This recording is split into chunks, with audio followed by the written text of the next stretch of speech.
Assalamualaikum warahmatullahi wabarakatuh. Sesaat lagi kita akan menyimak sebuah kajian Islam ilmiah Ahlus Sunnah wal Jamaah yang akan dibawakan oleh guru kita, Ustadz Roni Nurius Mansah SSY, masih membawakan kitab Usulus Sunnah. Kali ini kita akan mengangkat tema Larangan Revolusi Melawan Pemimpin. Kajian ini diselenggarakan setiap hari Ahad ba'da maghrib sampai dengan selesai di Masjid At-Tauhid yang beralamat di Komplek Radio Roja Darussalam, Jalan PAK Abdurrahim nomor 326 Talang Semut, Bukit Kecil, Palembang. Mari kita simak bersama apa yang akan beliau sampaikan. Semoga menjadi ilmu yang bermanfaat bagi kita, keluarga kita, dan kaum muslimin lainnya. Tafadhol masykurah Ustadz. Assalamualaikum warahmatullahi wabarakatuh. Alhamdulillahirabbil alamin, wassalatu wassalamu ala nabiyyina Muhammadin wa ala alihi wa ashabihi ajmain wa man tabi'ahum bi ihsanin ila yaumiddin, amma ba'du. Segala puji bagi Allah Subhanahu wa taala yang masih memberikan kita kesempatan untuk mendengarkan kajian kita yang diselenggarakan oleh Roja Darussalam 106,7 FM. Kemudian kita masih membahas tentang kitab Syarah Usulus Sunnah Imam Ahmad yang dikarang oleh Syekh Sa'ad Asy-Syadri hafizahullahu taala, dan sekarang kita bahas tentang larangan revolusi melawan pemimpin. Kita kemarin membahas tentang ucapan Imam Ahmad rahimahullahu taala, wa iqamatul hududi ilal a'immati madin laisa li ahadin an yat'ana 'alaihim wa la yunazi'ahum. Dan di antara hak pemimpin adalah menegakkan atau kewajiban seorang pemimpin adalah menegakkan hudud. Hudud kita sudah bahas tadi ya kemarin tentang masalah hudud secara sekilas. Hudud adalah jamak dari had, yang artinya adalah hukuman. Jadi ada pelaku-pelaku dosa kriminal yang mendapatkan hukuman yang dijelaskan oleh Al-Quran dan Sunnah Nabi Sallallahu Alaihi Wasallam. Jadi ada dua poin. Yang pertama namanya jinayah. Yang pertama namanya apa? Jinayah. Jinayah ini artinya adalah tindak kriminal, ya, atau melukai, menyakiti. Dan ini ada dua poin. Jinayah ada di dalam masalah an-nafs, jiwa. Tindak kriminal terhadap jiwa yaitu pembunuhan. Yang kedua adalah jinayah terhadap selain jiwa, yaitu motong tangan, mecahi bibir, apalagi ya, mecahi pala, matai kaki. Itu namanya jinayah. Dan di dalam Islam kedua-duanya ada kisos. Membunuh kisosnya apa? Dibunuh. Dan itu adalah haknya pemimpin. Ya, jadi pemimpin yang berhak untuk menetapkan tersebut. Jadi kalau misalnya kita melihat seseorang dibunuh, kita nggak boleh membunuh orang yang membunuh tersebut, karena itu adalah kewajiban pemimpin. Begitu juga ada namanya jinayat terhadap selain jiwa. Matahin gigi, kisos, patah juga giginya. Motong tangan, kisos, dipotong juga tangannya. Matahin kaki, kisos, dipatahin juga kakinya. Dan ini lagi-lagi kewajiban pemimpin. Susah, repot kalau setiap kisos harus ada, ya, harus dengan pribadi. Misalnya ada orang nyerempet mobil kita jatuh, gantian serempet juga. Ya, kacau, malah terjadi keributan. Tapi pemimpin yang berhak untuk menetapkan hal tersebut. Ada yang namanya kisos, ada yang namanya diat, denda. Satu gigi berapa ekor unta? Satu mata 50 unta. Yang rusak satu mata orang, balasannya 2. Antara 2. Dia harus membayar 50 unta atau kisos. Mata dibalas mata, luka dibalas luka, ya. Darah dibalas darah. Ini diantara hukum Islam yang sangat adil. Jinayat itu namanya apa? Jinayat berkaitan dengan pembunuhan dan dengan perbuatan kriminal terhadap fisik seseorang. Itu jinayat. Ada namanya hudud, dan hudud ini ada 7 kurang lebih. Yang pertama hudud terhadap dosa zina. Zina ya artinya adalah masuknya kemaluan laki-laki kepada perempuan tanpa ikatan pernikahan yang sah. Bukan kepada istri dan bukan kepada budak perempuan. Dan kalau dia bujang atau gadis yang belum pernah menikah, hududnya, hadnya adalah cambukan 100 kali dan diasingkan selama 1 tahun ke Nusa Kambangan. Ya. Ini kalau belum pernah nikah. Kalau sudah pernah nikah, maka dia dirajam, dilempar sampai mati. Siapa yang mengerjakan ini? Pemimpin. Kalau pemimpin gak ngerjain, bukan urusan kita. Kita nggak boleh, wah pokoknya saya mau tegakin ya ini Ustaz, hudud Ustaz. Itu bukan kewajiban kita. Karena iqamatul hudud ilal a'immah itu adalah kewajibannya pemimpin. Kemudian yang kedua adalah al-qazaf, menuduh orang berzina. Apa yang dimaksud dengan menuduh berzina? Ketika seseorang menuduh berzina dan dia tidak bisa mendatangkan 4 saksi. Jadi kalau kalian lihat orang di semak-semak, oh, berzina. Kalian ngelapor ke pengadilan, nggak mendatangkan 3 saksi lagi, kita yang dianggap menuduh orang berzina. Bagaimana Islam menjaga aib seseorang? Kalau zina aja yang dosa besar harus dijaga, nggak boleh disebarluaskan. Kalau kita nyebarluaskan, kita yang dicambuk 80 kali, apalagi dosa-dosa selain itu. Jadi gimana? Nasihati, lapor ke orang tuanya. Kalau kita sebarkan, kan sekarang ngetren viral ya. Dan itu harus dengan mata kepala sendiri. Ya, jadi pemain ya vokalis itu yang pernah kena penjara itu, ya, itu nggak boleh dipenjara. Gara-gara videonya beredar sama artis-artis. Kenapa? Karena tidak mewakili 4 saksi. Kecuali dia ngaku, iyo aku nian itu. Nah baru boleh dihukum. Ustadz kalau nyari 3 lah selesai.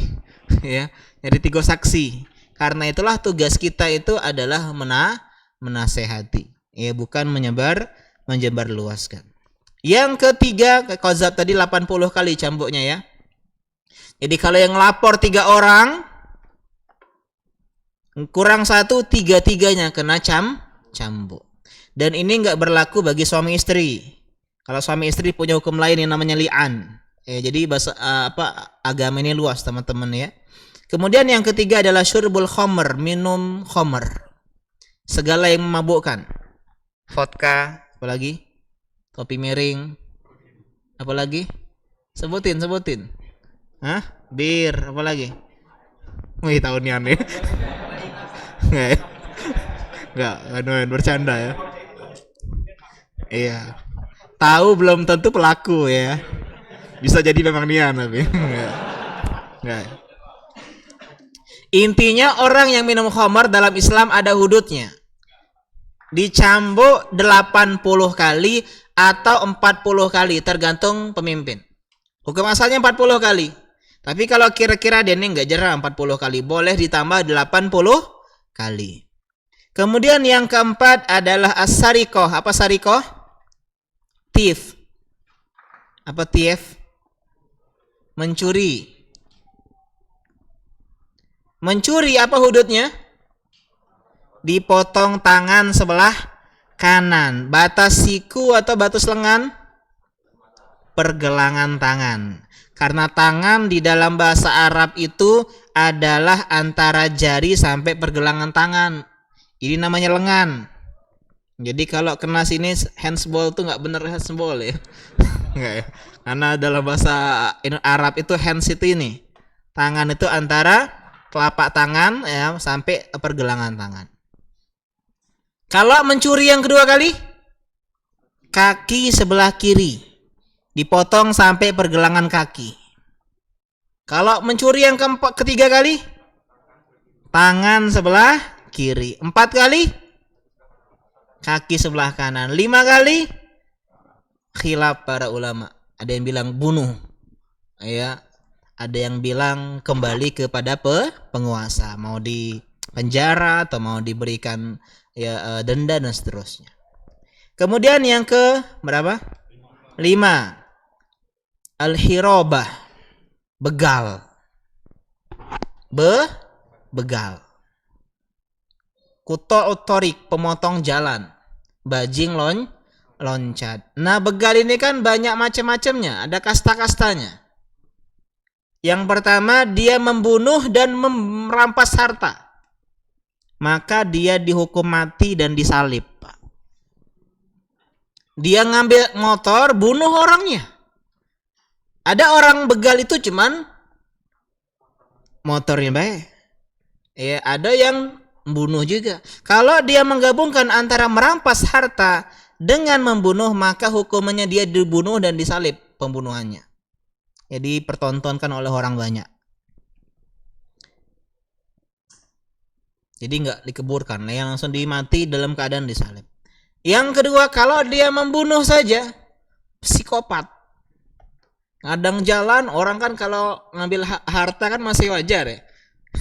Ini gawainya bunuh orang saja. Mungkin dia punya kesenangan tersendiri ketika membunuh orang. Psikopat tadi. Maka balasannya dia dibunuh tanpa disalib. Kalau dia ngerampas harta saja, ini banyak begal kayak gini. Bacok dari belakang, ambil motor. Ya. Ya, atau misalnya dia ya stopin orang, kemudian dia ambil motornya. Maka hukumannya dipotong tangan dan kakinya bersilangan. Tangan kanan, kaki kiri. Bayangin Pak, kalau tegakin di Indonesia ini Masya Allah. Aman kita dari begal-begal. Apalagi di jalan bandara sekarang rame nih wong ya. Ada pulang, wah, anak-anak geng-geng motor itu, ya. Boy dan kawan-kawan. Ya. Yang ke 6. Enggak, masih yang tadi. Tadi kan masih ada level-levelnya. Tadi kan ada yang membunuh, merampas. Kemudian membunuh saja, merampas saja. Yang keempat, dia cuma neror aja. Nakut-nakuti orang. Membuat ketakutan dan kekacauan di hati kaum muslimin. Ini enggak dibunuh, enggak dipotong tangannya, tapi dia diasingkan. Ya, dari tempat dia, entah ke Nusa Kambangan, ke Madagaskar, atau ke New Zealand ya. Kalau New Zealand enak, indah ya, masih enak. Atau ke Afrika Selatan ya. Jadi intinya apa? Diasingkan dari tempatnya. Nah, kemudian yang terakhir aridah. Ridah ini murtad. Murtad ini hukumannya apa? Dibunuh. Laisa li ahadin an yat'ana alaihim wa la yunazi'ahum, dan tidak boleh seorang pun mencela pemimpin. Mencela orang boleh enggak? Ngapa tidak boleh? Antum mencela pemimpin di hadapan pemimpin apa di belakang? Dengar enggak presiden, menteri? Enggak, berarti antum sedang membicarakan keburukan orang di belakang. Kalau membicarakan keburukan orang di belakang, hukumnya tergantung. Kalau tidak benar namanya fitnah. Dan fitnah lebih kejam daripada fitness. Enggak benar teman-teman, fitnah lebih kejam daripada pembunuhan. Karena ayat yang mengatakan al-fitnatu asyadu minal qatl, itu artinya bukan fitnah menurut kita ini ngejek, menuduh orang. Tapi fitnah yang artinya adalah kesyirikan. Fitnah yang artinya adalah menghalangi orang-orang muslimin masuk ke Masjidil Haram. Fitnah berupa kekufuran dan kesyirikan yang ada pada mereka, bukan fitnah bahasa kita. Karena fitnah bahasa kita artinya buhtan, bukan fitnah. Ya, fitnah secara bahasa Arab itu artinya keburukan. Ya, semua keburukan termasuk fitnah. Ya, jadi kalau nggak ada pada dirinya, itu korup. Padahal dia nggak korup. Namanya apa? Fitnah. Tapi kalau emang dia korup, ya baru-baru ini menteri misalnya, ya ternyata benar dia korup. Ini namanya apa? Ghibah. Dan dua-duanya diharamkan. Artinya mencela pemimpin, mundur kena, maju kena. Benar ghibah, nggak benar fitnah. Dan ini dua-duanya diharamkan.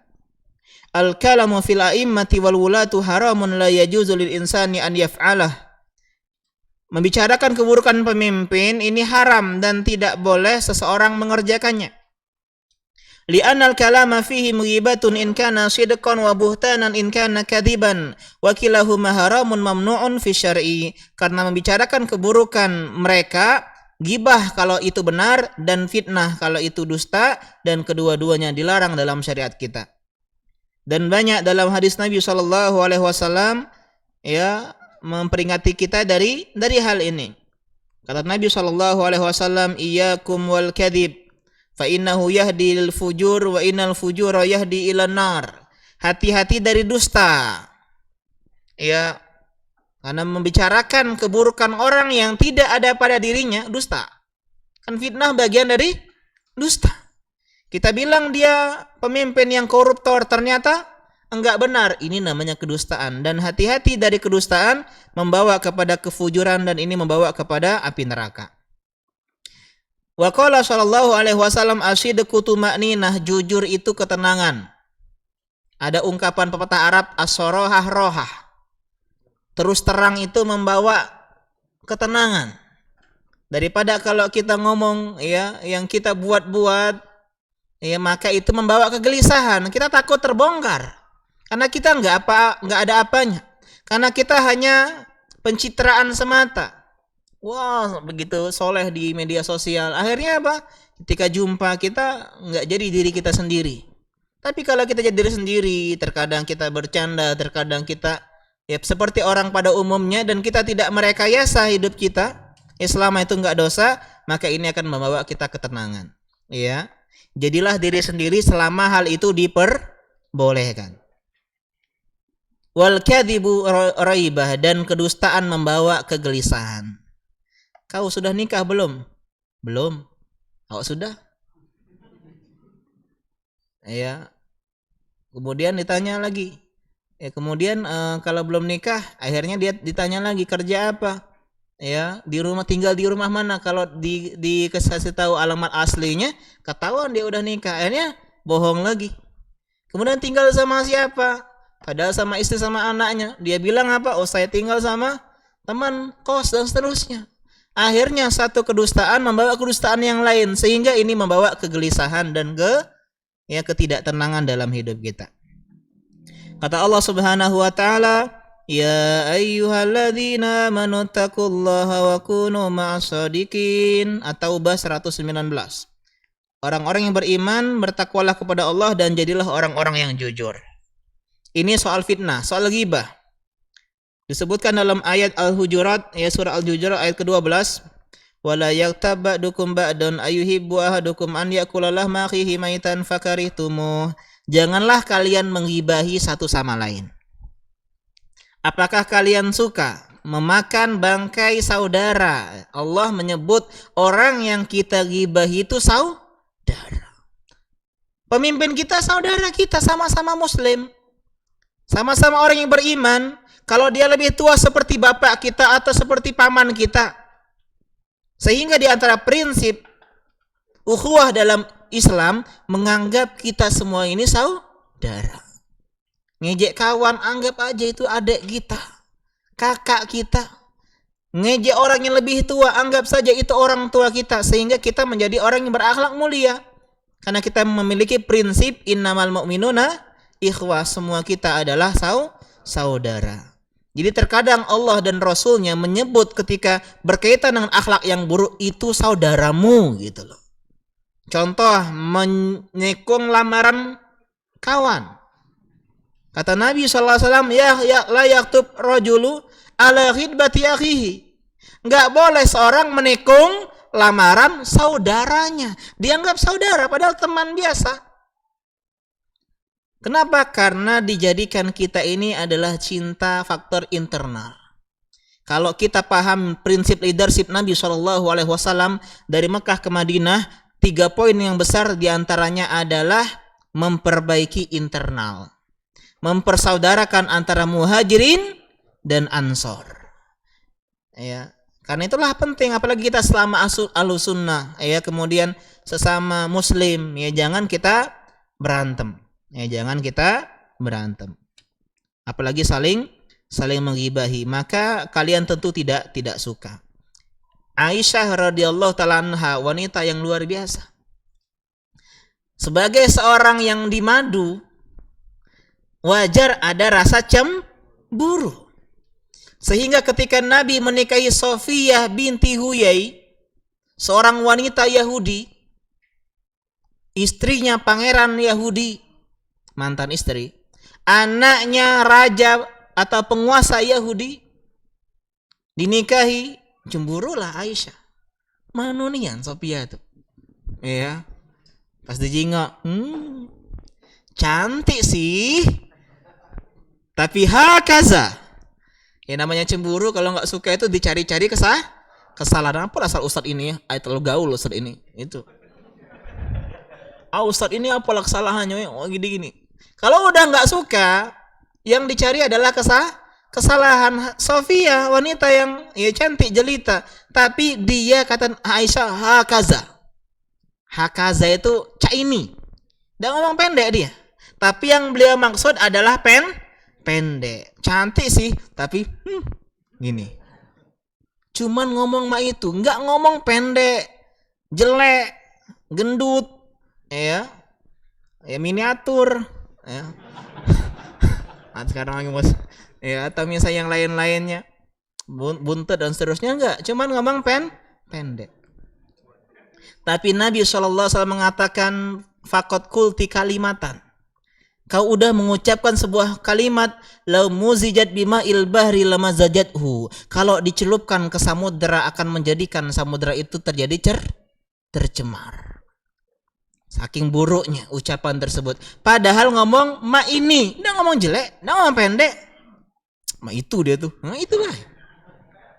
Ya, meskipun yang sebagai mukhatabnya orang yang diajak bicara paham. Ini bahayanya dosa ghibah.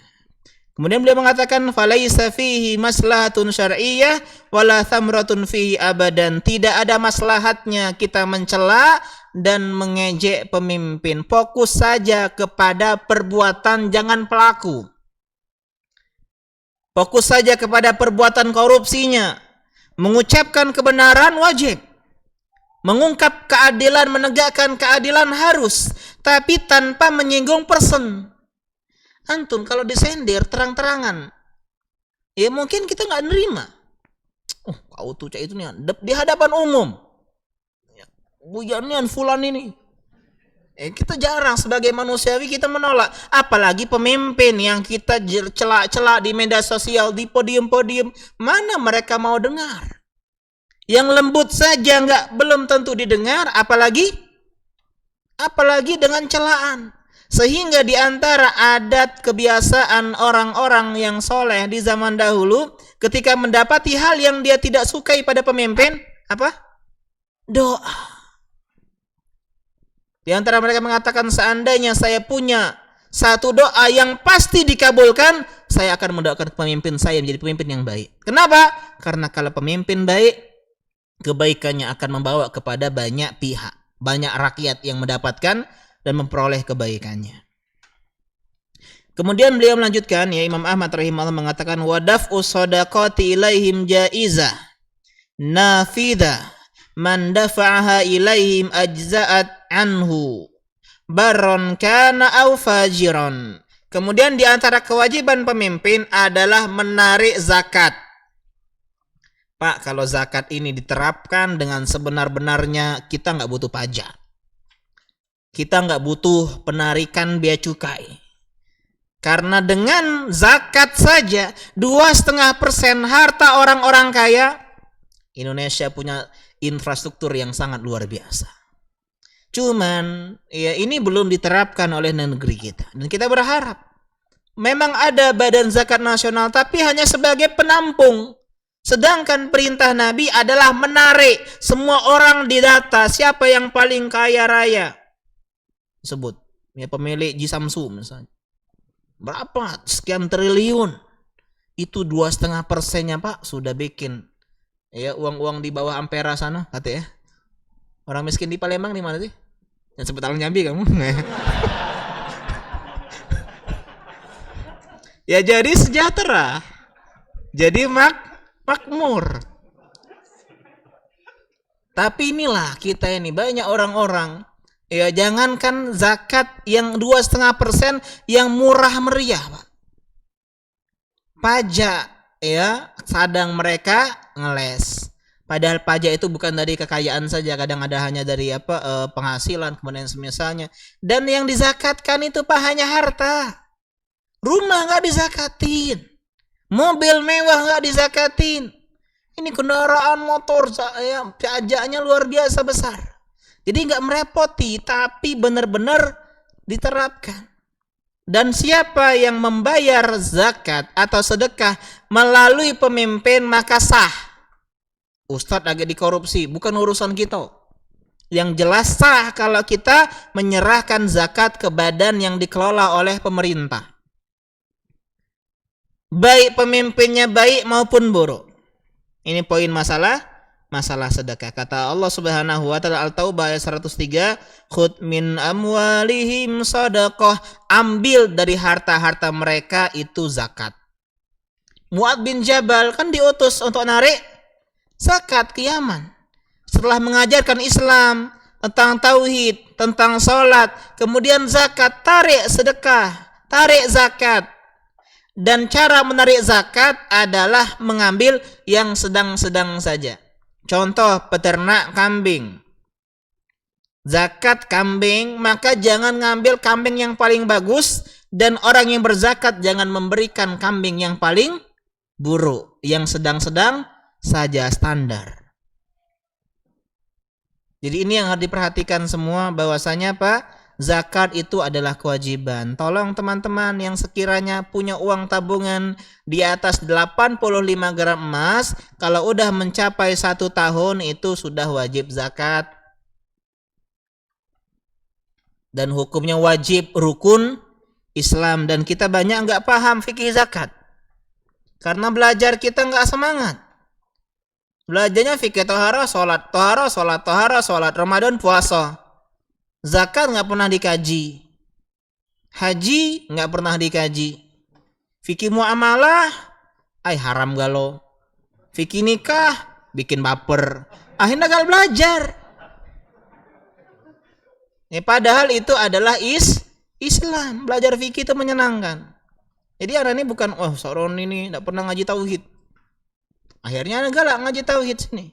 Ngaji tauhid pula. Ya, bahas akidah. Saya dulu sering bahas akidah, ya di awal-awal saya dakwah bahas akidah.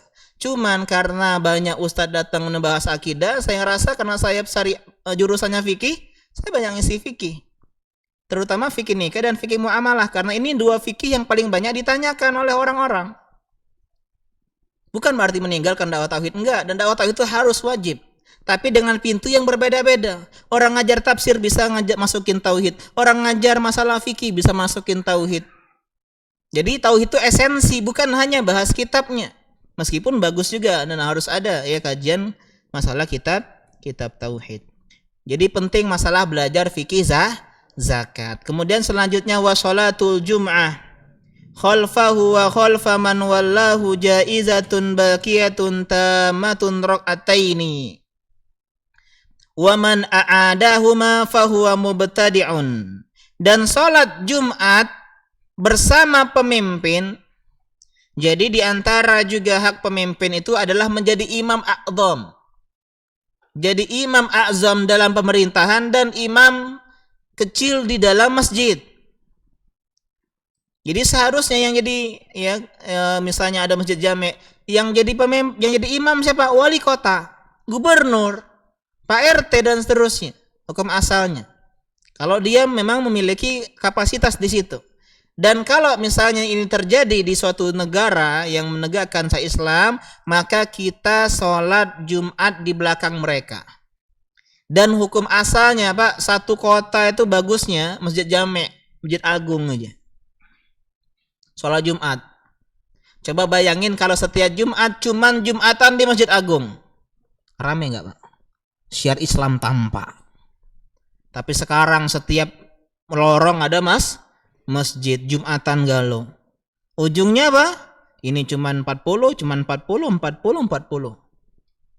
Karena madhab Syafi'i kan 40 minimal ya. Saya masih ingat dulu ketika saya di SMA ya, itu setiap mau sholat Jumat sibuk ngitung wong. 35 lagi. Ketika sampai waktunya tidak, disuruh pindah ke masjid sebelah. Ya. Ini kurang tepat karena hadis yang menyebut emang ada hadis menyebutin 40 orang, tapi itu bukan sebagai penetapan, sebagai cerita aja.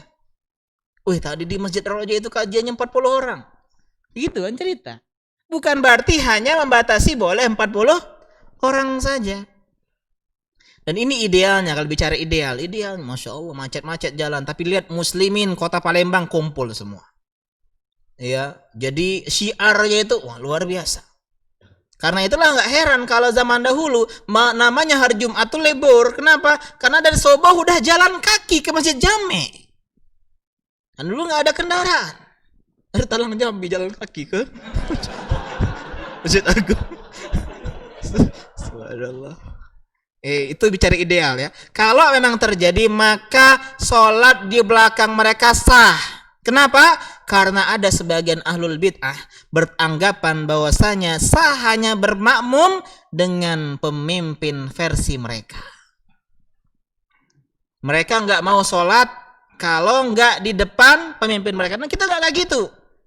Kita pemimpinnya mau dia isbal, mau dia merokok, mau dia zikiran, habis sholat, kita bermakmum sama mereka. Dan ini prinsip Ahlus Sunnah. Bermakmum sama kaum muslimin. Gak boleh, aku pokoknya bermakmum sama yang ngaji sama kita, gak boleh. Itu termasuk suatu perbuatan bid'ah. Kalau ada kelompok yang hanya membolehkan bermakmum sama imam-imam mereka, fahuwa mubtadi', kata Imam Ahmad, dia ahlul bid'ah. Yang kadang sebagai pencitraan saja, Jumatan dia di masjid 2 rakaat, balik sholat zuhur lagi. Ngapa? Karena beranggapan sholat dia tidak sah. Dan ini ada orang-orang seperti ini. Mereka sedang menyusun makar-makar, ya, makar-makar seperti ini. Dan saya pernah ketemu sama orang-orang mantan seperti ini di Pelaju ya. Dia cerita, Ustadz, saya alhamdulillah ya kenal sunnah, udah tua, alhamdulillah Pak. Saya dulu Pak, katanya cerita negara dalam negara. Kajian diam-diam di rumah, besek-besek. Kita nih kaum muslimin di tengah orang-orang yang jahiliyah katanya. Sholat tidak wajib. Sholat sebagai cuman formalitas saja. Ini kafir orang-orang seperti ini. Ya, kenapa? Karena mereka beranggapan fase Mekah. Fase Mekah kan belum wajib sholat 10 tahun pertama. Dan mereka menunggu imam mereka. Syiah menunggu imam siapa? Imam Mahdi. Yang bertahun-tahun tidak keluar-keluar dari terowongan itu. Keluarlah imam. Nunggu orang yang nggak ada. Imam terakhirnya nggak punya anak, Pak. Tapi dibuat kamuflase dia punya anak dan dia takut dibunuh oleh kaum-kaumnya bersembunyi dalam terowongan. Dan dialah Imam Mahdi yang ditunggu-tunggu oleh Isna Asyarata Rafidah. Dan kita katakan Imam Mahdi yang benar nggak kayak gitu. Cuman dia BAB. Ya. Cak mana dia makan dan seterusnya. Itu adalah hayalan-hayalan versi orang-orang Rafidah. Jadi ini prinsip kita, kalau bermakmum di hadapan imam yang muslim, selama rukunnya terpenuhi, nggak ada pembatal-pembatalnya, maka sholatnya sah. Meskipun dia beda keyakinan prinsip dalam beragama. Selama bid'ahnya nggak mukafirah. Karena bid'ah ada dua, yang mufasikah dan mukafirah. Mufasikah yang menjadikan pelakunya sebagai orang-orang yang fasik, adapun mukafirah menjadikan pelakunya orang-orang yang kafir. Ya wallahu taala a'lam. Tarikun lil asari mukhalifun lisunnah. Orang seperti ini meninggalkan asar Nabi dan sahabat dan menyelisihi sunnah. Laisa lahu min fadlil jum'ati syai'un, dan dia tidak mendapatkan pahala sholat Jumat sama sekali kalau dia mengulang. Ya, kenapa? Karena dia berkeyakinan sholat sama imam hanyalah sebagai apa bahasa kita formalitas, ya, kamuflase. Idza lam yara sholata khalfal a'immati man kanu barrahum wa fajirahum fasunnatu an yusalliya ma'hum rak'ataini wa yadaini bi annaha tamatun la yakun fi sadrika min dzalika syakkun. Ya. Ini jadi orang-orang yang menganggap sholat di belakang mereka, ya, itu tidak diperbolehkan atau tidak sah, ini enggak dapat pahala sholat Jumat. Dan yang sunnah adalah tetap sholat bersama pemimpin meskipun pemimpin zalim. Meskipun pemimpinnya ya fasik. Misalnya dia terang-terangan minum khamr, atau terang-terangan dia misalnya ya seperti yang sekarang terjadi, ya kebanyakan pemimpin-pemimpin kita ya itu zahirnya fasik. Dia mencukur habis jenggot, kemudian isbal, ya. Kemudian tidak ada athar-athar, kadang sholat nggak pakai peci, ya. Ini di antara apa contoh-contoh orang yang dalam masalah kalau madhab Syafi'i, orang yang nggak pakai peci itu nggak boleh jadi imam dalam madhab Syafi'i. Tapi ini keliru, ya. Tetap sah jadi imam, hanya saja kalau sering-sering maka dia hilang muruahnya. Maka orang yang benar adalah yang sholat di belakang mereka meskipun zalim dan hanya 2 rakaat, dan tidak boleh ragu di dalam hati kita sedikit pun. Ya, kenapa? Karena kalau kita mengkhawatirkan sholat orang tidak sah, artinya ujung atau cepat lambat kita akan mengkafirkan mereka. Kenapa tidak sah? Bukan karena bacaannya yang buruk atau yang semisalnya, tapi karena mungkin kita beranggapan, oh ini pemimpinnya enggak sah jadi ini karena dia fajir, karena dia zalim sama rakyatnya, yang ujung-ujung ini membawa kepada perbuatan yang tidak benar. Sudah masuk waktu belum ya.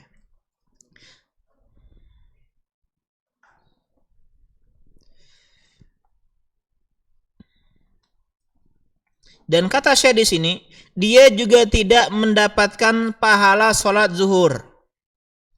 Laisa lahu ajrun ala salati dzurri wa la yasul ala hasanatin wahidatin li annaha bid'ah. Dia juga tidak mendapatkan pahala salat zuhur dan tidak mendapatkan pahala satupun, dia hanya dapetin gugur kewajiban dia. Karena dalam mazhab Hanabilah, salat Jumat itu beda dengan salat zuhur, bukan pengganti, Pak. Tapi Allah Ta'ala pendapat yang lebih tepat yang saya pilih, pendapat madhab Syafi'i, dan ini pendapat jumhur para ulama, bahwasanya sholat Jumat pengganti duhur. Sehingga perhatikan teman-teman, kalau kita masbuk sholat Jumat dan imam di rakaat yang kedua dan imam sudah bangkit dari ruku, kita wajib menyempurnakan berapa rakaat? 4.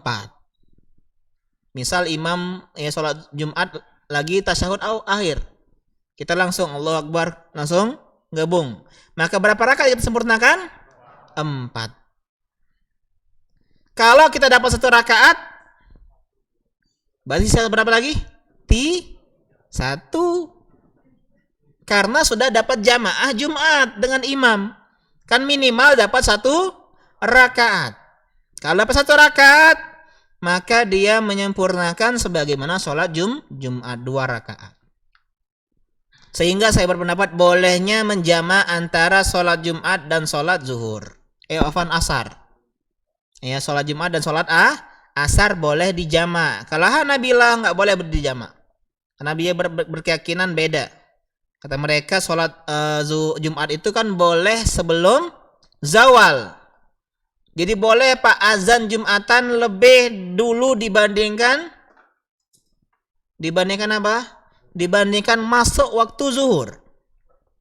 Jadi saya pernah dulu ke Oki Palep ya, mau nyebut merek dulu ya, waktu sering sana ngantiin ustadz di sana. Mereka itu jam 12.30 harus harus selesai Jumatan. Dan bayangkan ketika ternyata azan zuhurnya atau azan Jumatnya 12.20. Sehingga saya pernah dengar cerita ada azan Jumat tercepat di sana cuman 1 atau 2 menit saja. Ya, karena ngejar apa? 12.30 Ya, namanya perusahaan bukan ini ya, bukan yang dimiliki bukan orang muslim. Ya, jadi sehingga saya kasih solusi. Jumatan boleh kata azannya lebih dahulu. Kalau zuhurnya 12.20 kita boleh Jumatan azannya 12.00. Kenapa? Karena ini ada keringanan khusus sholat Jumat. Ya, Wallahu taala a'lam. Ya, kita lanjutkan mungkin setelah sholat Isya. Subhanaka Allahumma bihamdika asyhadu an la ilaha illa anta astaghfiruka wa atubu ilaik. Wassalamualaikum warahmatullahi wabarakatuh.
أشهد أن محمدا رسول الله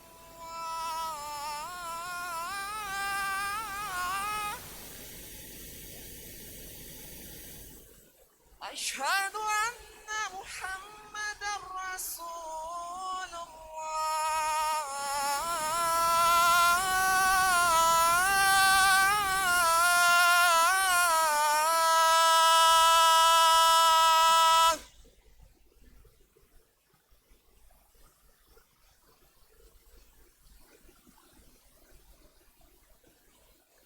حي على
i'tadilu, luruskan saf.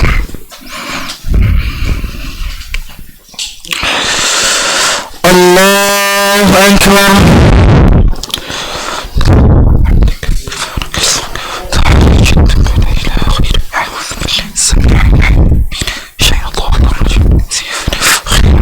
Bismillahirrahmanirrahim. Alhamdulillahi Rabbil Alamin, Ar-Rahmanir Rahim, Maliki Yawmiddin, Iyyaka na'budu wa iyyaka nasta'in, Ihdinas siratal mustaqim, Siratal ladzina an'amta 'alaihim ghairil maghdubi 'alaihim waladdallin.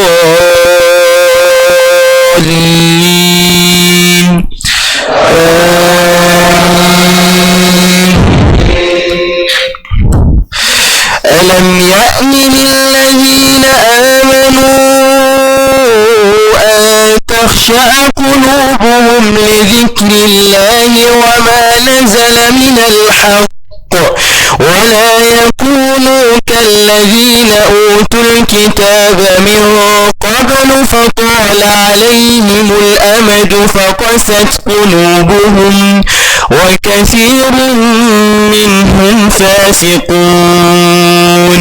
يعلموا أن الله يحيي الأرض بعد موتها قد بينا الآيات لقوم يعقلون. إن المصدقين والمصدقات وأقرضوا الله قرضا حسنا يضاعف لهم ولهم أجر كريم. والذين آمنوا بالله ورسله أولئك هم الصديقون والشهداء عند ربهم لهم أجرهم ونورهم. والذين كفروا وكذبوا بآياتنا أولئك أصحاب الجحيم. الله أكبر.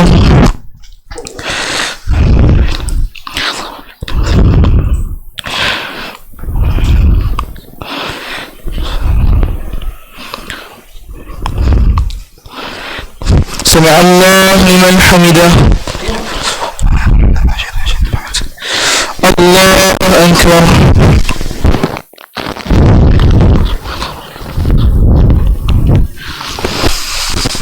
الله أكبر.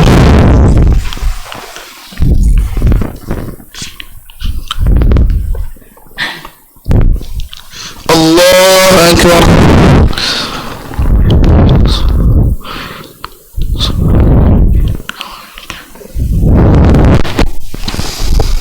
الله أكبر. بسم الله الرحمن الرحيم.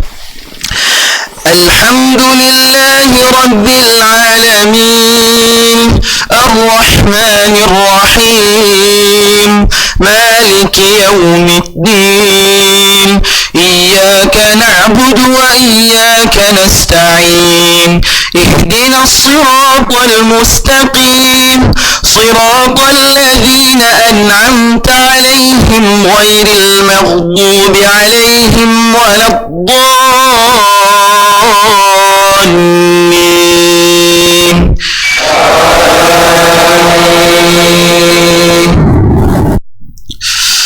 اعلموا أنما الحياة الدنيا لعب ولهو وزينة وتفاخر بينكم وتكاثر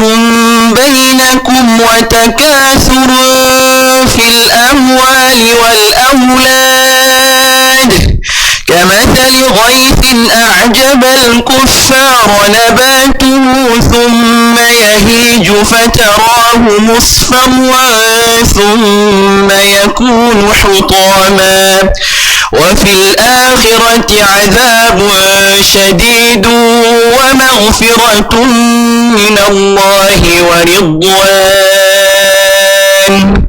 وما الحياة الدنيا إلا متاع الغرور سابقوا إلى مغفرة من ربكم وجنة عرضها كعرض السماء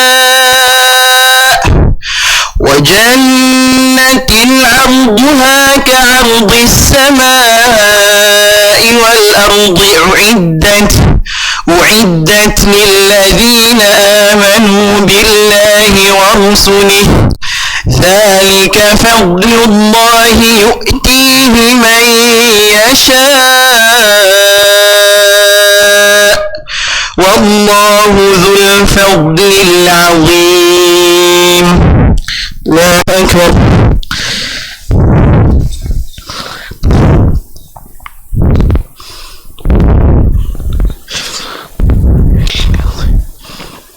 سمع الله لمن حمده. الله أكبر.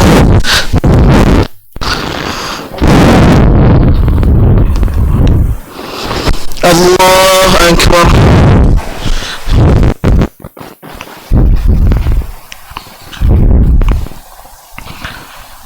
الله أكبر.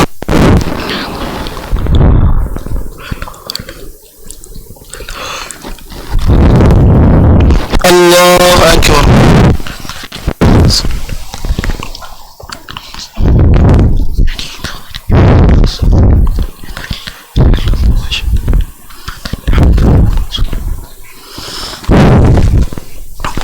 الله أكبر.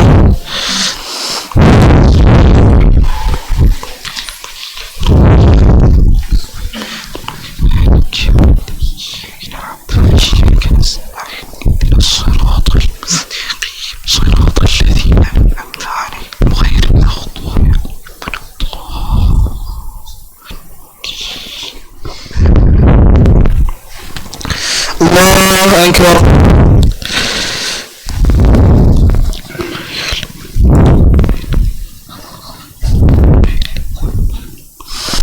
سمع الله لمن حمده. الله أكبر.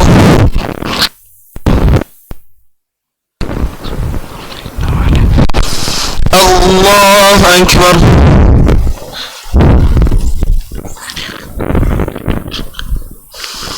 الله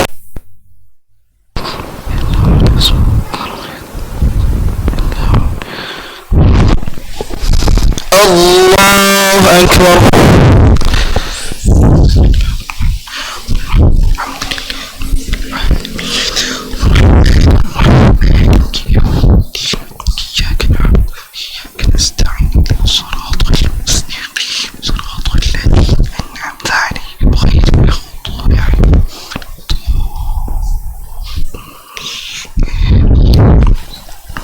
الله أكبر.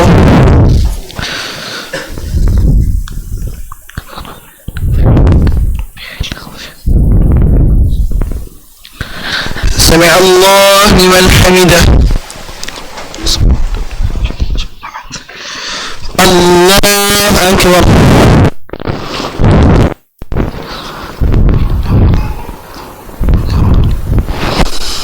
الله أكبر.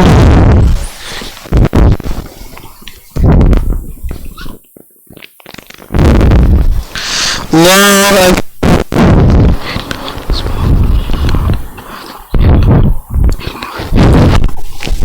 الله أكبر.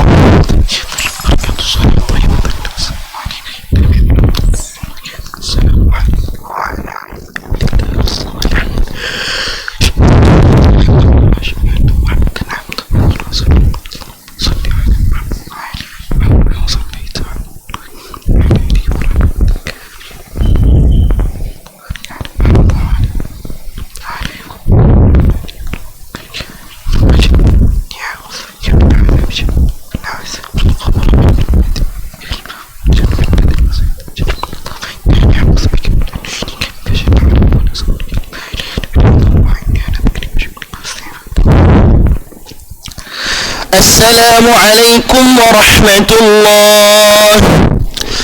السلام عليكم ورحمة الله.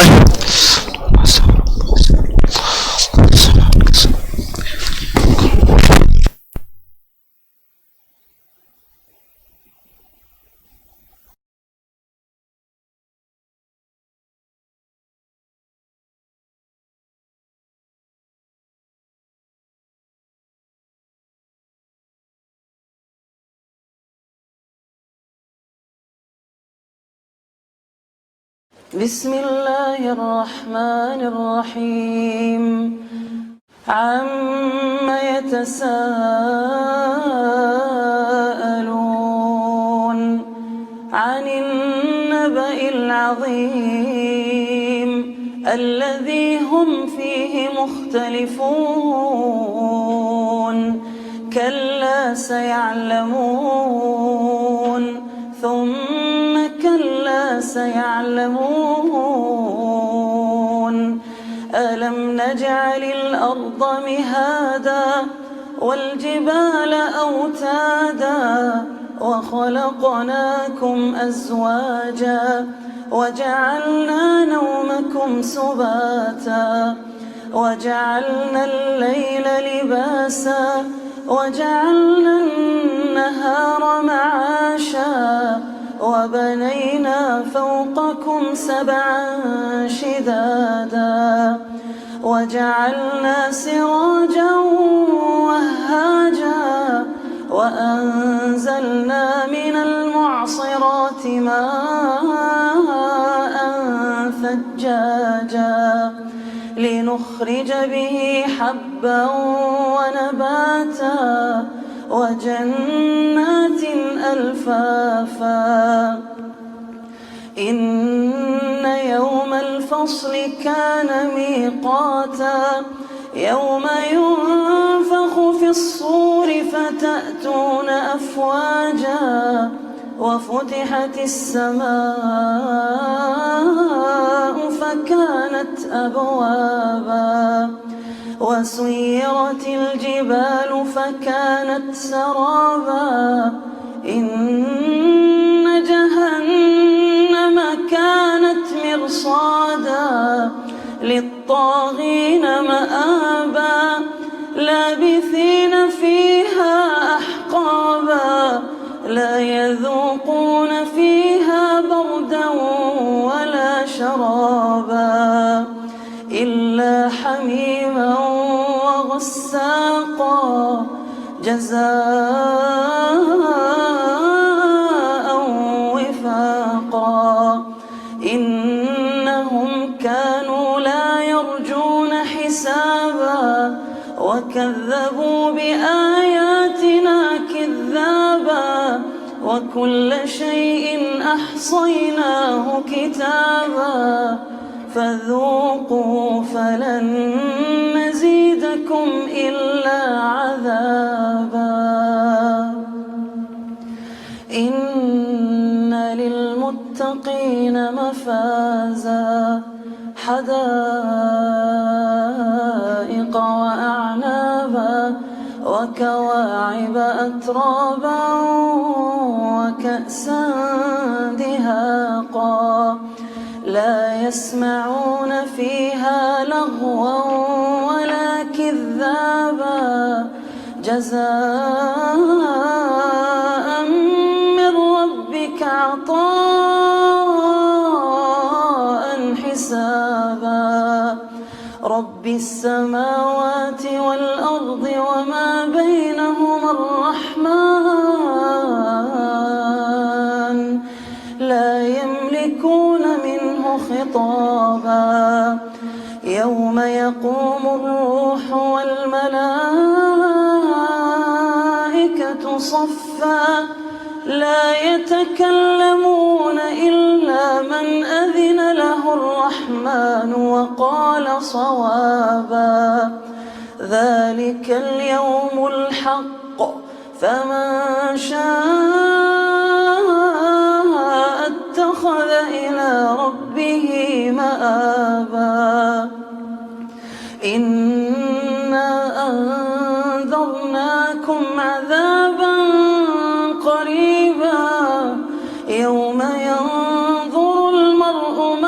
قدمت يداه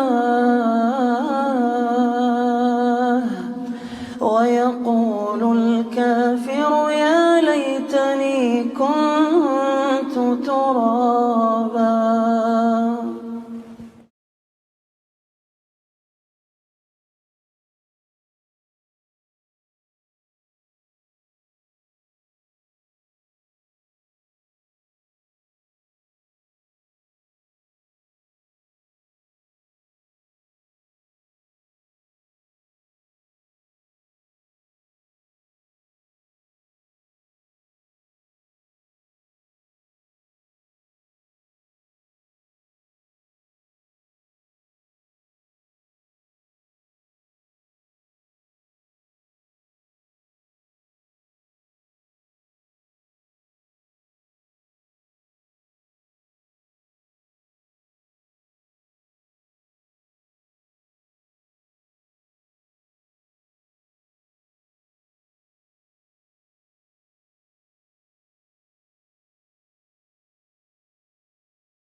Alhamdulillah wassalatu wassalamu ala Rasulillah wa ala alihi wa ashabihi wa man wala wala hawla wala quwata illa billah. Na'udzu bi kalimatillahi tamati min syarri ma khalaq. Na'udzu bi kalimatillahi tamati min syarri ma khalaq. Wa na'udzu bi kalimatillahi tamati min syarri ma khalaq. Kita lanjutkan kembali ya tentang masalah Ushul Sunnah Imam Ahmad.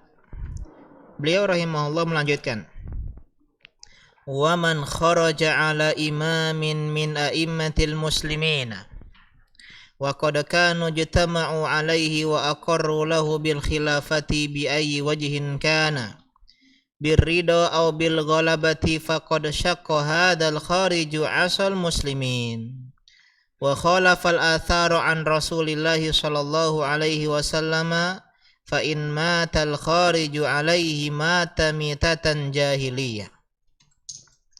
Dan siapa yang memberontak melawan revolusi ya terhadap pemimpin di antara pemimpin-pemimpin muslim, sedangkan para manusia sudah sepakat menjadikan dia sebagai pemimpin, baik dengan cara yang ridho, cara damai, maupun dengan cara yang ghalabah, dengan kekerasan, perang, kudeta, dan seterusnya, maka orang seperti ini, maka dia sudah memaksiati kaum muslimin dan menyelisihi sunnah-sunnah Nabi SAW. Dan seandainya kalau dia mati dalam keadaan memberontak revolusi melawan pemimpin, maka dia wafat dalam keadaan wafatnya jahiliyah. Jadi antara prinsip ya kaum muslimin, kalau tadi kita bahas sedikit yang mengkritik pemimpin tadi itu adalah sebuah perbuatan dosa ya. Hanya saja para ulama khilaf apakah dia menjadi usul sunnah, yang lebih tepat bukan pokok ahlu sunnah. Ya, bukan pokok ahlu sunnah. Jadi seandainya ada seseorang yang dia mencela pemimpin, maka dia tidak keluar dari Islam selama dia tidak menghalalkan revolusi. Dan poin yang di sini adalah di antara pokok usul sunnah seorang kaum muslimin melarang yang namanya pemberontakan, revolusi, perlawanan, kudeta terhadap pemimpin yang muslim. Baik pemimpin tersebut jadi pemimpin karena hal yang disepakati, damai, tenang, maupun karena dia melakukan kudeta. Ini diantara pokok sunnah. Beliau lanjutkan di sini, hukmul khuruji 'alal wulati wa annahu minal muharramat. Di antara hal yang diharamkan adalah memberontak, mengangkat senjata melawan pemimpin. Faman kana lahu imamun wa sultah wa wilayah, siapa yang punya power, itu para penguasa, wa kharaja alaihi kharijun, kemudian ada pemberontak yang pengen memisahkan diri dari ketaatan kepada pemimpin tersebut, fa innahu yajibu kafu dzalikal khariji bima nastati'uhu linakuna ummatan wahidatan. Wajib pemimpin untuk menghentikan gerakan seperti ini, seperti yang terjadi di Papua Barat ya OPM, ya organisasi Papua Merdeka. Ini wajib pemimpin kaum muslimin untuk menghentikan gerakan mereka. Ya, kirim para banser. Ya. Yang biasanya mereka mengamankan gereja-gereja, coba menangkap para orang-orang yang pengen kudeta tadi. Cukup Timor Leste menjadi yang jadi pelajaran bagi kita. Udah lepas Timor Leste. Termasuk dulu GAM, Gerakan Aceh Merdeka. Hikmahnya tsunami, teman-teman, tsunami Aceh. Di antara hikmahnya, sejak tsunami Aceh, GAM langsung ya nggak punya semangat lagi. SBY jadikan itu sebagai kesempatan untuk membuat perjanjian damai kepada masyarakat kota Aceh. Kalau pengen memisahkan diri dengan baik-baik. Kalau emang ada hajatnya. Tapi kalau memisahkan diri karena pemberontakan, karena mengangkat ketaatan dan kepatuhan kepada pemimpin yang sah, ini diantara warisan para khawarij terdahulu. Ya, ini diantara hal yang harus dipahami. Jadi kalau kalian jadi pemimpin nanti, ada orang yang ingin mengangkat, maka ini sebuah fitnah yang harus diredamkan. Dia bikin pemimpin negara dalam negara. Dan ini bisa memicu yang namanya pertempuran, peperangan yang bisa membuat banyak fitnah, kekacauan. Ingat teman-teman, ya, damai dan tenang itu nikmat. Rasa aman adalah nikmat yang sangat amat luar biasa. Bahkan kata Nabi SAW, orang yang aman seperti mendapatkan surga dan isinya. Man asbaha minkum aminan fi sirbih, mu'afan fi jasadih, walahu kutu yaumih, faka'annama hizat lahu dunia. Siapa yang pagi hari tenang, aman, damai, tidak dalam keadaan perang. Ya, saya pernah jelaskan di bakti kemarin, ya. Saya pernah etikaf di Jogja sama Ustaz Hidayatullah. Ya, waktu itu satu-satunya dalam sejarah kalender lebarannya nggak tepat. Yang orang-orang udah bikin opor ayam, basi semua. Karena pemimpin menetapkan besok nggak jadi lebaran. Ditambah 1 hari karena hilal tidak terlihat. Sedangkan mungkin karena masyarakat kampung itu, mereka bukan Muhammadiyah ya, tapi karena mereka banyak bikin opor tadi bikinnya.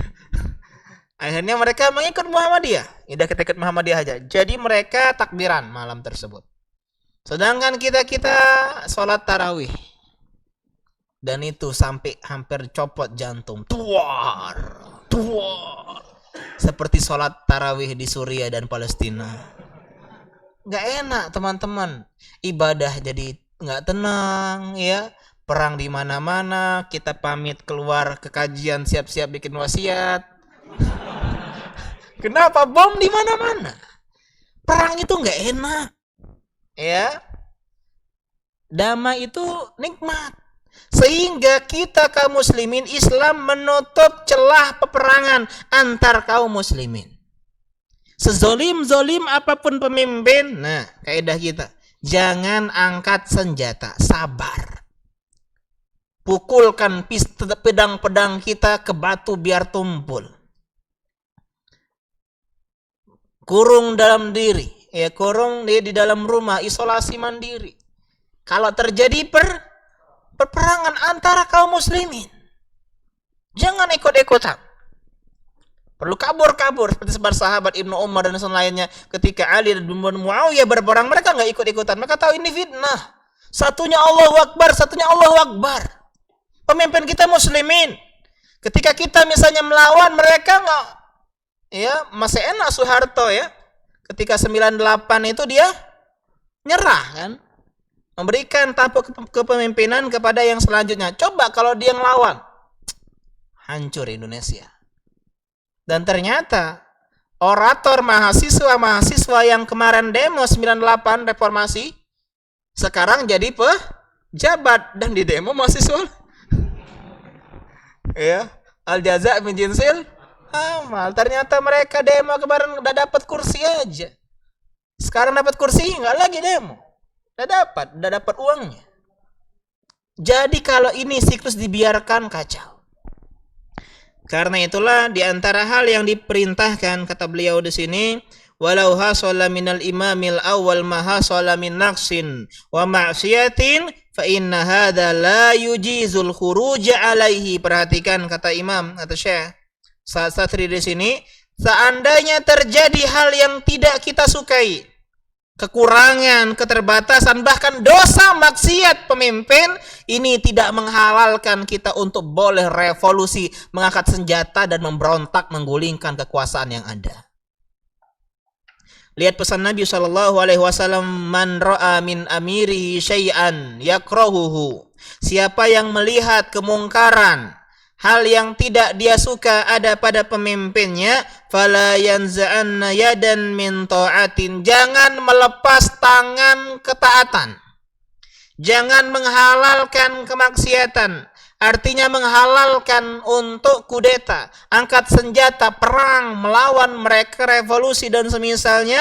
Fa innaman naza'a yadan min ta'atin, siapa yang dia mengangkat senjata kudeta, revolusi dan semisalnya, laqiyallaha wa huwa alaihi ghadban, dia akan berjumpa dengan Allah dalam keadaan Allah murka, marah kepada dirinya.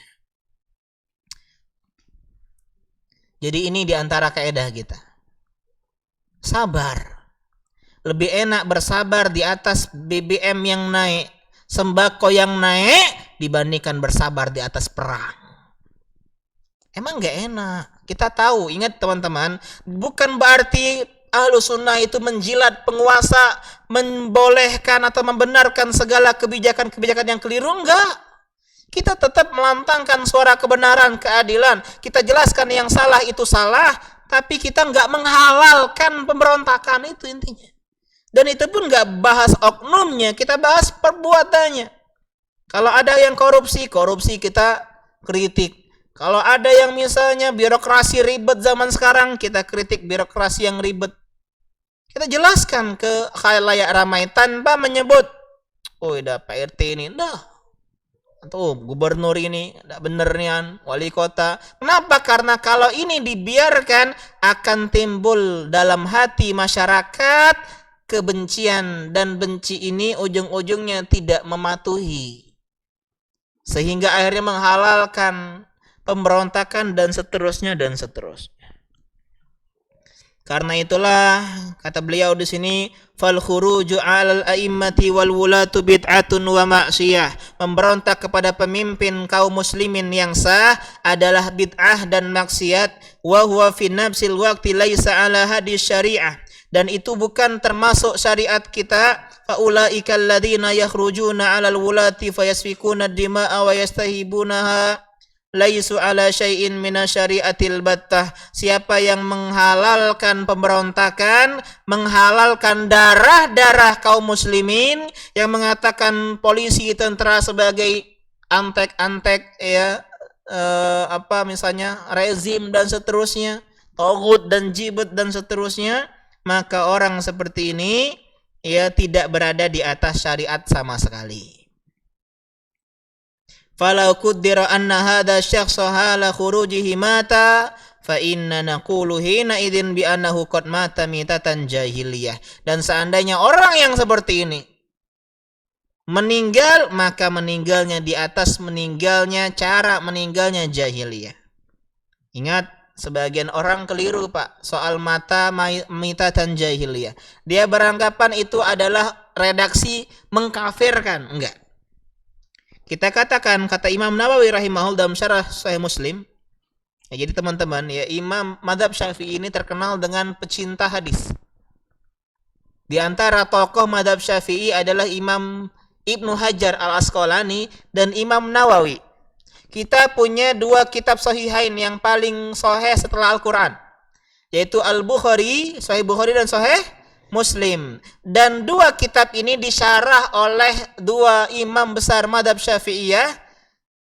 Sahih Bukhari disyarah oleh Ibnu Hajar Al-Asqalani dengan nama kitabnya Fathul Bari, dan Sahih Muslim disyarah oleh Imam An-Nawawi. Ya, ini diantaranya. Dan beliau mengatakan maksudnya adalah ala sifati mautihi min haitsu hum fawda la imama lahum. Maksudnya mati dalam keadaan tidak ada pemimpin. Karena jahiliyah dahulu enggak ada pemimpin. Artinya dia perang-perang dan seterusnya. Karena membuat kekacauan, ya banyak peperangan karena enggak ada pemimpin di antara mereka. Dan Ibnu Hajar mengatakan dalam Fathul Bari, al-muradu bil maitatil jahiliyah wa hiya bi kasril mim mitatal jahiliyah halatul maut ka mauti ahlil jahiliyah. Maksudnya mati seperti matinya ahlil jahiliyah, ala dhalalin, di atas kesesatan, wa laysa lahu imamun muta'un li'annahum kanu la ya'rifuna dzalik. Mereka tidak memiliki imam yang ditaati dan mereka dahulu tidak mengenal hal tersebut. Walaisal muradu bi annahu yamutu kafiran bal yamutu asiyan. Yang dimaksud di sini bukan mati dalam keadaan kafir, tapi mati dalam keadaan bermaksiat kepada Allah Subhanahu wa taala. Jadi kita tidak menghalalkan darah, tidak menjadikan serta-merta kafirnya orang yang menghalalkan pemimpin. Ya, menghalalkan memberontak terhadap pemimpin, dan ini tetap kekeliruan. Kecuali ada satu keadaan bolehnya revolusi. Dalam hadis Muslim, ketika Nabi berbicara tentang pemimpin, ya, yang harus kita nggak boleh mengangkat senjata, beliau mengatakan, illa antarau kufron bawahan indakum minallahi fihi burhan. Ini kaedah kita, Pak. Boleh memberontak kalau engkau kalian melihat kekufuran yang nyata, yang jelas, yang gamblang, yang kalian punya ilmu dari Allah tentangnya, maka barulah kita boleh memberontak. Yang pertama apa? Melihat, bukan mendengar. Bukan, wih dia tuh kafir. Ayo kita kudeta weh.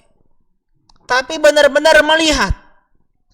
Yang kedua, kafirnya kafir yang bawahan, yang jelas gamblang, tak ragu lagi ini kafir. Karena kufur ada dua, Pak. Kufur akbar dan kufur asghar. Kufur asghar tidak mengeluarkan seorang dari Islam. Ini kufur akbar dan bawahan. Jelas. Yang ketiga, kita benar-benar punya ilmu kalau yang dia kerjakan ini kekufuran, dan benar-benar dia kerjakan, dan kita punya ilmu tentang hal tersebut. Bukan cuman kita ikut-ikutan orang saja. Jadi ada 4, ya, melihat, kafirnya jelas, dan kita punya ilmu tentangnya. Ditambah oleh para ulama, yang terakhir adalah kudrah, kemampuan, kekuatan. Kita punya masa yang luar biasa. Akan tetapi Syalbani rahimahullahu ta'ala tetap mengatakan jangan revolusi. Kenapa? Meskipun kita punya kekuatan, tidak menjadikan lebih baik dari sebelumnya. Karena ada kaedah, disebutkan nanti di sini ya. Fasabru ala azahum awla minal khuruji alaihim wa muqatalatihim. Sabar terhadap pemimpin seperti mereka, yang zalim dan seterusnya, ini lebih diutamakan dibandingkan memberontak kepada mereka. Wa hadza min babi irtikabi akhafid dararaini. Karena ini mengambil mudarat atau bahaya yang lebih kecil. Ini kaidah kita, Pak. Idza tazahamal mafasid yuqaddam adna minal mafasid. Kalau kedua keburukan bertemu, didahulukan keburukan yang paling kecil. Istri kita sekarat. Istri kita apa? Sekarat, mau mati. Ternyata di kampung kita nggak ada dokter perempuan. Yang sehingga merupakan keburukan kalau istri kita ditangani oleh dokter laki-laki. Keburukan nggak? Tapi istri mati lebih senang, Ustaz. Senang banget. Bisa cari yang lain, ya. Nah, boleh kayak gitu ya. Iya, nggak sesederhana itu ya. Yang berjuang dari nol, ya, itu tak tergantikan. Lanjut ya. Ini kan dua keburukan. Satunya wafat istri, satunya istri menampakkan aurat di hadapan dokter laki-laki. Tapi kita lihat timbang mana mudarat yang lebih kecil. Contoh, kita bentar lagi mati, 5 hari nggak makan. Ngelihat botol whisky. Khamar kan haram. Mati juga keburukan. Mana keburukan yang paling kecil? Whisky. Kapan lagi nyoba? Atau bangkai babi dan seterusnya. Ya. Jadi kita ngambil mudarat yang lebih kecil. Bermakmum atau berada di bawah kepemimpinan pemimpin yang zalim, keburukan nggak? Keburukan. Ya, banyak hal-hal yang tidak kita sukai, gini ribet, gitu ribet. Tapi pemberontakan, perpecahan, darah tertumpah antara kaum muslimin, ini keburukan yang lebih besar. Sehingga sabar. Sabar. Dan lihat negeri-negeri Arab, ya, selain Arab Saudi, yang dikenal dengan beberapa tahun lalu Arab Spring. Kisahnya ketika Satpol PP razia, ya, ini bagian dari pemerintah, ya, diperintahkan oleh pemerintah untuk merazia para, ya, pengemis-pengemis atau pedagang-pedagang yang tidak punya izin dagang. Termasuklah seorang pedagang yang membawa gerobak, dirampas gerobaknya, disita barang dagangannya, dan orang ini nggak terima, dia membakar diri. Dan dia bunuh diri di hadapan orang-orang. Tersulutlah emosi masyarakat. Langsung mereka memberontak. Ya, yang terjadi sekarang di mana? Muammar Gaddafi di mana? Di Libya. Ya, tidak lebih enak dibandingkan dahulu. Ya, ada banyak gambar dulu ya presiden kita yang dulu, ya, piye kabare rek gitu ya. Masih penak zamanku toh gitu ya. Meskipun itu pandangan orang beda-beda, tapi ada juga yang masih mengatakan lebih enak zaman dahulu. Ya, meskipun dalam satu sisi kriminal itu ada dulu apa? Petrus ya, penembak misterius. Ya, sampai orang-orang yang punya tato itu disetrika untuk menghilangkan tato-tatonya. Kemudian ya masyarakat, ya ekonominya meskipun banyak yang namanya nggak sempurna ya, tapi banyak hal-hal yang disyukuri. Meskipun kita nggak mendapati zamannya, meskipun nikmat Allah lebih enak zaman sekarang dan seterusnya. Yang jelas secara sejarah masa setelah revolusi tidak lebih baik dibandingkan sebelum revolusi. Jadi sabar, sekarang bisa kajian ya, sama anak istri ke mall, jalan-jalan, ini indah, nikmat sama orang tua. Meskipun memang kadang cepet nih bensin habis, ya mahal soalnya. Kemudian mungkin banyak hal-hal yang lain. Kita lihat misalnya ekonomi kita dikuasai asing dan seterusnya. Emang banyak hal-hal yang kita tidak sukai, tapi bersabar di atas itu jauh lebih baik.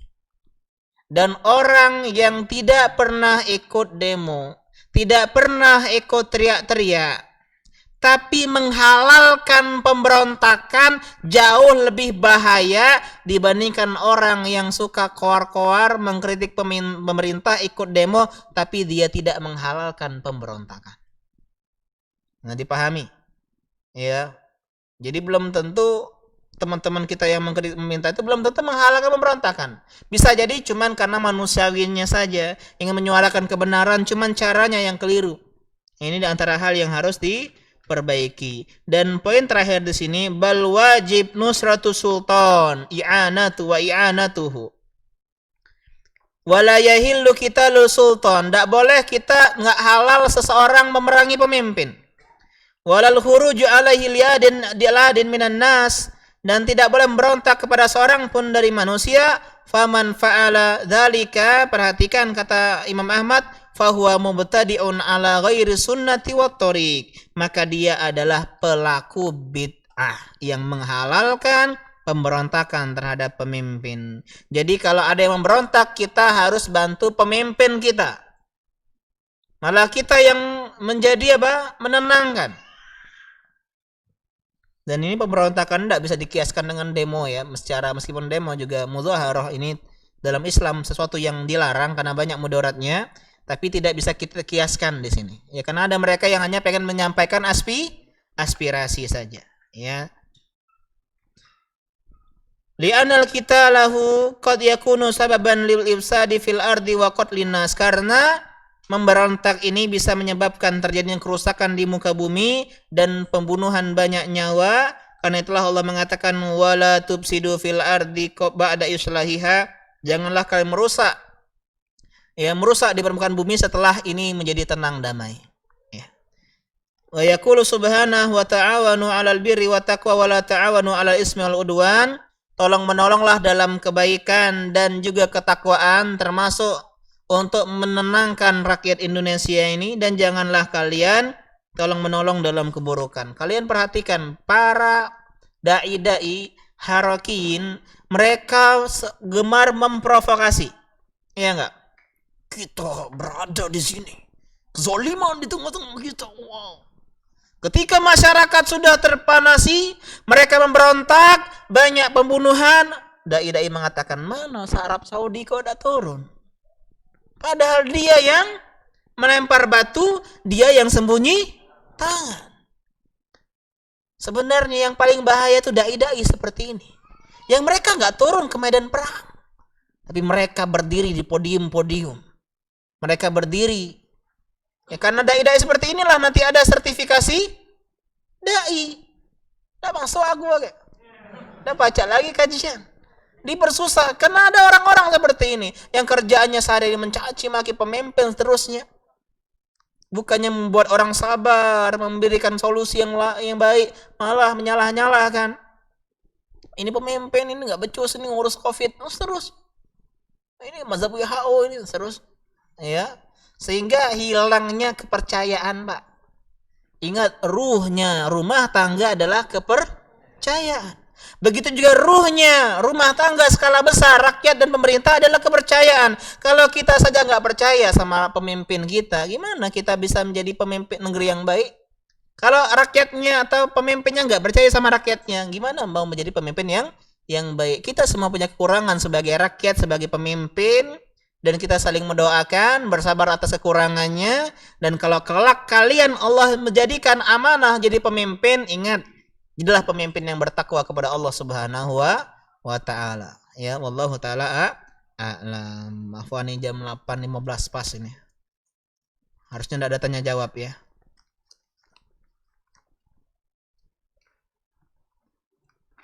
Nah, yang ini, yang disahin yang itu aja ya. Sesuai dengan tema saja. Ini pertanyaan tentang masalah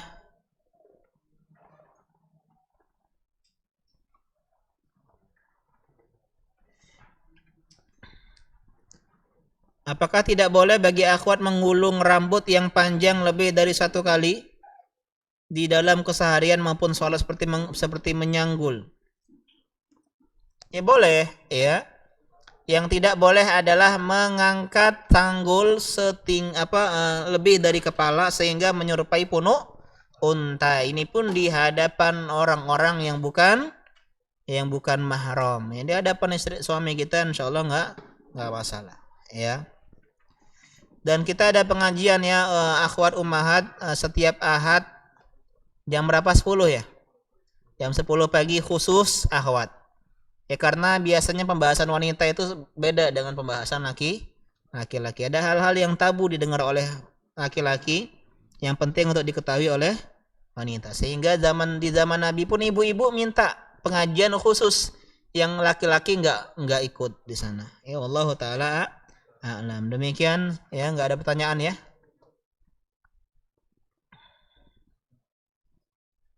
Jika enggak ada ya, kita akhiri. Subhanaka Allahumma bihamdika asyhadu an la ilaha illa anta astaghfiruka wa atubu ilaik. Semoga Allah Subhanahu wa taala menjaga semangat kita untuk belajar ya, dan juga ya menjaga kesehatan kita ya di tengah pandemi seperti ini. Ya, assalamualaikum warahmatullahi wabarakatuh.